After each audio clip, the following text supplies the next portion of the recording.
आप देख रहे हैं फतेहपुर हलचल न्यूज चैनल। मैं हूं रमेश मोहन शुक्ला। मुझे विश्वास है आपका आज का दिन अभी तक शुभ रहा होगा। आप स्वस्थ होंगे, सानंद होंगे और प्रसन्न होंगे।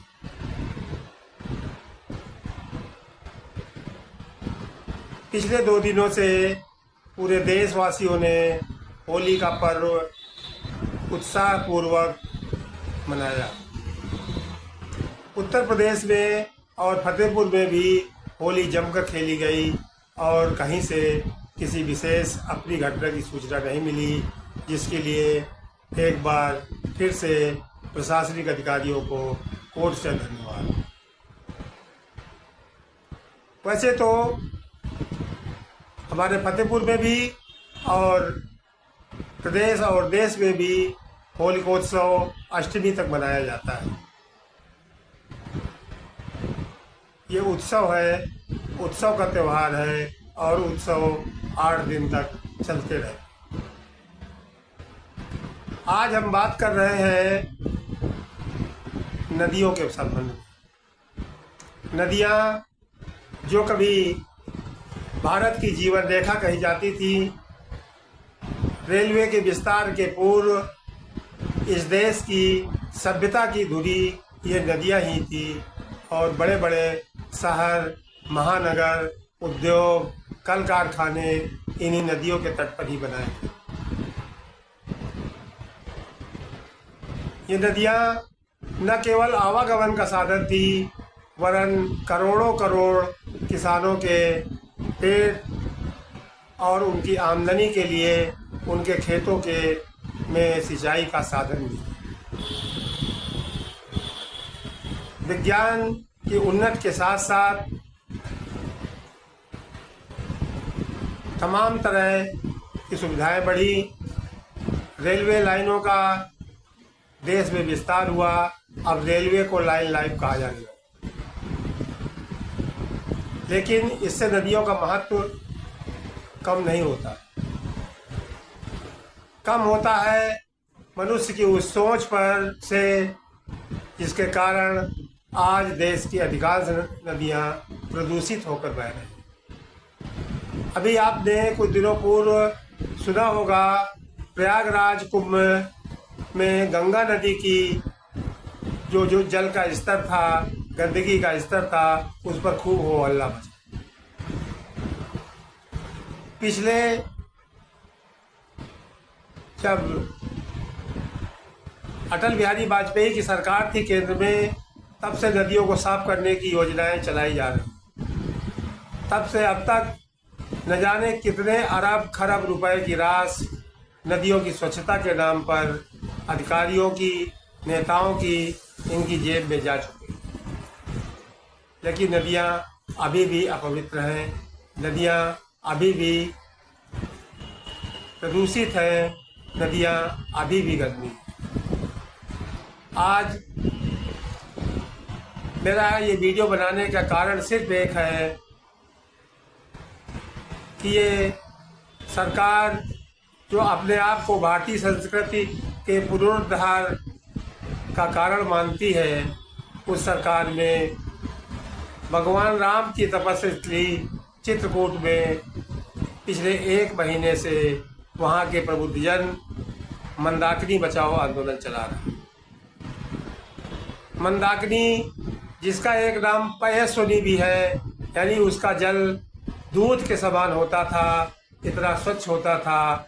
आज वो पयस्विनी, वो मंदाकिनी इतनी अपवित्र हो गई है कि लोग उसमें आचमन भी करना पसंद नहीं कर रहे। और उसी मंदाकिनी और पयस्विनी की शुचिता और पवित्रता को बरकरार रखने के लिए पिछले 1 महीने से चित्रकूट के प्रबुद्धजन आंदोलन कर रहे हैं। जिस तरीके से पंजाब में एक किसान पिछले 2-3 महीनों से भूख हड़ताल कर रहा है और ये सरकार नहीं सुन रही है, उसी तरह 1 महीने से आंदोलनरत इन बुद्धिजीवियों की आवाज़ भी न तो प्रशासन के द्वारा और न शासन के द्वारा सुनी जा रही। इन प्रबुद्धजनों में अधिकांश बुंदेलखंड चित्रकूट, फतेहपुर, प्रयागराज के वरिष्ठ कवि लोग हैं, प्रोफेसर हैं, साहित्यकार हैं, जो लगातार मंदाकिनी को बचाने का गुहार लगा रहे हैं। वैसे तो आज जो हमने कथित विकास किया है और उसके कारण जल, जंगल और आसमान ही नहीं, पूरी धरा प्रदूषण से युक्त हो गई है। लेकिन नदियों को बचाए रखना बहुत आवश्यक है। हमारी संस्कृति में जिसकी हम दुहाई देते हैं, जिसको हम सनातन कहते हैं, उसमें नदियों को माता का दर्जा दिया गया है। हम गंगा मैया की जय बोलते हैं, हम गोदावरी मैया की जय बोलते हैं, हम नर्मदा मैया की जय बोलते हैं, हम यमुना मैया की जय बोलते हैं। और जिन नदियों को हमारी संस्कृति ने माँ का दर्जा दिया, आज उस माँ को बचाने के लिए न सरकारें चेत रही हैं, न समाज और न ये हमारे प्रबुद्ध हैं। हम विकास की अंधी दौड़ में अपने मूल स्रोतों को ही खोते चले जा रहे हैं। पहले हमने तालाबों को सुखा दिया, पूर कर उसमें मकान बनवा लिए, कुएं हमारे सूख गए गांव के, और कुएं का पानी अब एक इतिहास के पन्नों में दर्ज हो गया। और वही हाल धीरे धीरे अब नदियों का भी होता जा रहा है।